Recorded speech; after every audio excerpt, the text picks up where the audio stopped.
বাংলাদেশের আপডেট সংবাদে আপনাদেরকে স্বাগত। শুরুতেই সংবাদ শিরোনাম।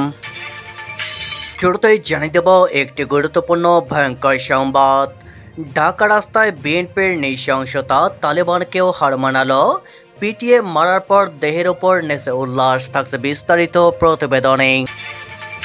এরপর জানিয়ে দেব মিটফোর্ড হত্যাকাণ্ডের প্রধান আসামি খুনি রজ্জবকে বাঁচাতে তৎপর ইশরাক, বিতর্কে পুলিশ, বেরিয়ে এলো নতুন এক চাঞ্চল্যকর তথ্য, থাকছে বিস্তারিত প্রতিবেদনে।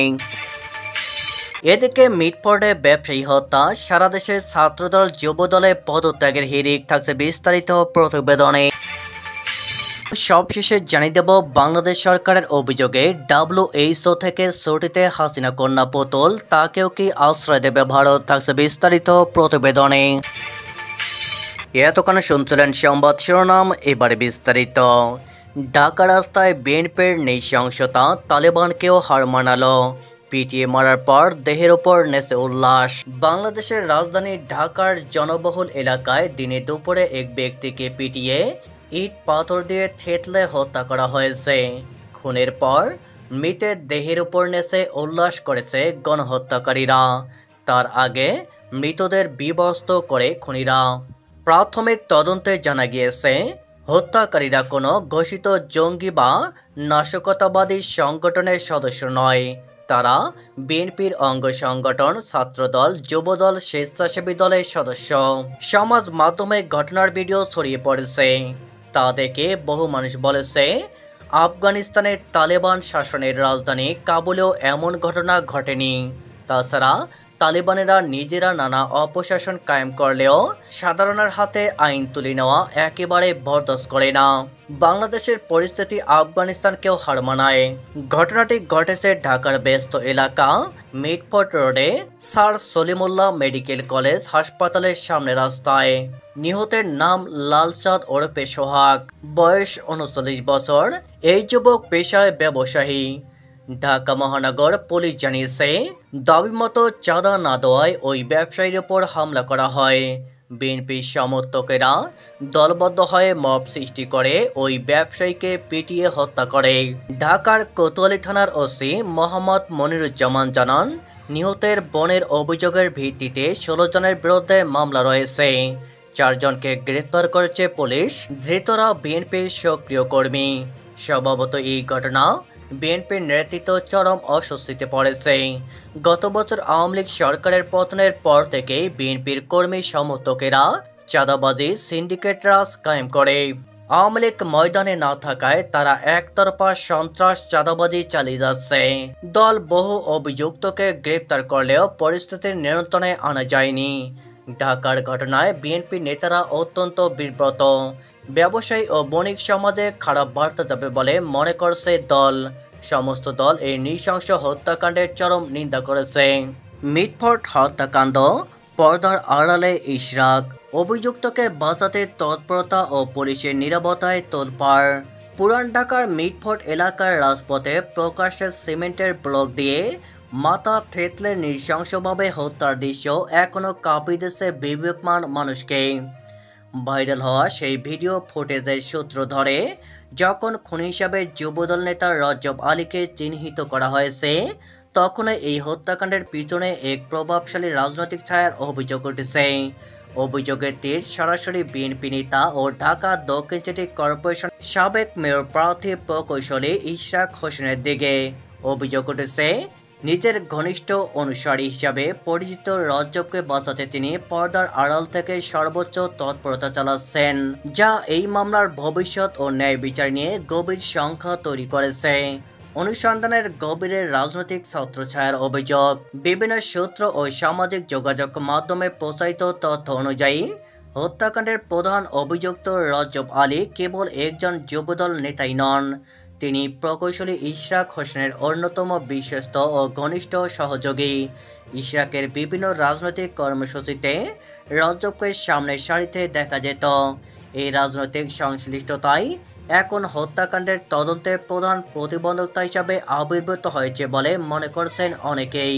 সমালোচকদের দাবি, নিজের অনুসারীর এমন নৃশংস অপরাধ ধামাচাপা দিতে ইশরাক হোসেন তার রাজনৈতিক প্রভাব ব্যবহার করছেন। এই অভিযোগ সত্য হলে এটি কেবল ন্যায় বিচারের পরিপন্থী নয়, বরং রাজনীতিকে অপরাধ ঢাকার ঢাল হিসাবে ব্যবহারের এক ভয়ঙ্কর উদাহরণ। প্রশ্ন উঠেছে, একজন জাতীয় পর্যায়ের নেতা ছত্রছায়া কি খুনের মতো গুরুতর অপরাধের আসামিকে আইন থেকে সুরক্ষা দিতে পারে? পুলিশের ভূমিকা নিষ্ক্রিয়তা নাকি কৌশল? এই ঘটনায় সবচেয়ে বেশি বিতর্কের জন্ম দিয়েছে পুলিশের ভূমিকা। ভিডিও ফুটেজের রজ্জপালি পরিচয় ও তার নির্মমতা দিবালোকের মতো স্পষ্ট হওয়ার পরও তাকে গ্রেপ্তারে পুলিশের দৃশ্যমান কোনো তৎপরতা নেই। উল্টো ঘটনার সাথে জড়িত সন্দেহে যে দুজনকে গ্রেপ্তার করে রিমান্ডে নেওয়া হয়েছে, ফুটেজে তাদের ভূমিকা ছিল তুলনামূলকভাবে গৌণ। এতে জনমনে তীব্র সন্দেহ দানা বেঁধেছে, পুলিশ কি কোনো প্রভাবশালী মহলের চাপে মূল অপরাধীকে আড়াল করে অপেক্ষাকৃত কম গুরুত্বপূর্ণ ব্যক্তিকে গ্রেপ্তারের মাধ্যমে ঘটনাকে ভিন্ন খাতে প্রবাহিত করার চেষ্টা করেছে, নাকি এটি তদন্তের কোনো বিশেষ কৌশল? পুলিশের এই রহস্যজনক নীরবতা রজবকে আড়াল করার অভিযোগকেই আরও জোরালো করেছে। জনমনে ক্ষোভ ও ন্যায় বিচারের আকুতি। নৃশংসতার এমন স্পষ্ট প্রমাণ থাকার পরও শুধুমাত্র রাজনৈতিক পরিচয়ের কারণে মূল অভিযুক্তরা ধরাছোঁয়ার বাইরে থাকা এবং তাকে বাঁচানোর চেষ্টার অভিযোগে সাধারণ মানুষের মধ্যে তীব্র ক্ষোভ ও হতাশা ছড়িয়ে পড়েছে। মিটফোর্ডে ব্যবসায়ী হত্যা, সারা দেশে ছাত্রদল যুবদলে পদত্যাগের হিড়িক। রাজধানী মিটফোর্ড হাসপাতাল এলাকায় চাঁদা না দেওয়ায় গত 9 জুলাই সোহাগ নামে এক ব্যবসায়ীকে কুপিয়ে ও পাথর মেরে হত্যা করেন যুবদল ও ছাত্রদলের কয়েকজন নেতাকর্মী।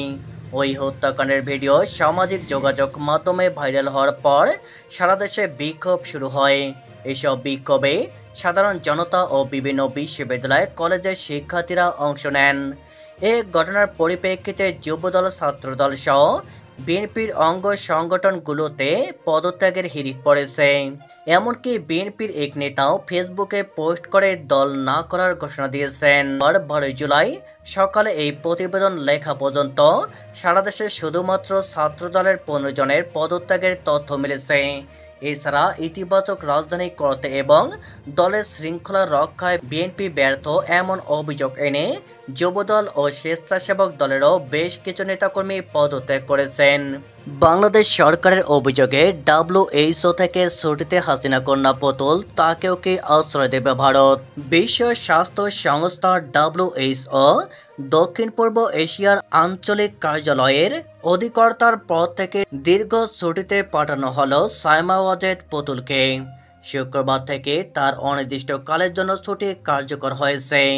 WHO এর সহকারী মহাপরিচালক ক্যাথারিনা বোহেম স্থলাভিষিক্ত হবেন সাইমা ওয়াজেদের।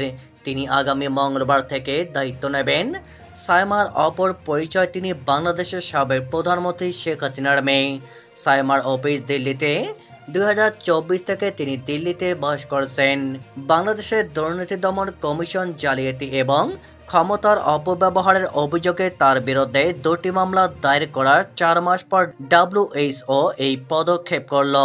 সাধারণত কারো বিরুদ্ধে ওঠা অনিয়ম দুর্নীতির অভিযোগে তদন্ত চলাকালে অভিযুক্তকে লম্বা ছুটিতে যেতে বলা হয়ে থাকে। ফলে সাইমা এবং তার মা হাসিনা দুজনেরই বিপদ বাড়ল বলে মনে করা হচ্ছে। সাইমাকে দীর্ঘ ছুটিতে পাঠানোর পর WHO এর মহাপরিচালক ডক্টর টেড্রোস আধানম ঘেব্রেয়াস একটি সংক্ষিপ্ত অভ্যন্তরীণ ইমেলে কর্মীদের জানান, সাইমা ওয়াজেদ শুক্রবার থেকে ছুটিতে থাকবেন।